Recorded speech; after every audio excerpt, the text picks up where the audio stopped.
আজকে আমি আলোচনা করব ধ্বনি ও বর্ণ নিয়ে।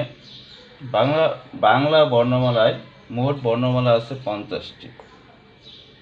এর মধ্যে স্বরবর্ণ 11টি এবং ব্যঞ্জনবর্ণ 39টি, আর মাত্রাহীন বর্ণ হলো 10টি। এর মধ্যে স্বরবর্ণ আছে 4টি, যেমন এ, ঐ, উ, ঔ। আর ব্যঞ্জন বর্ণে আছে 6টি, যেমন উ, ইয়, অনুসার, খণ্ডত্ব, বিসর্গ।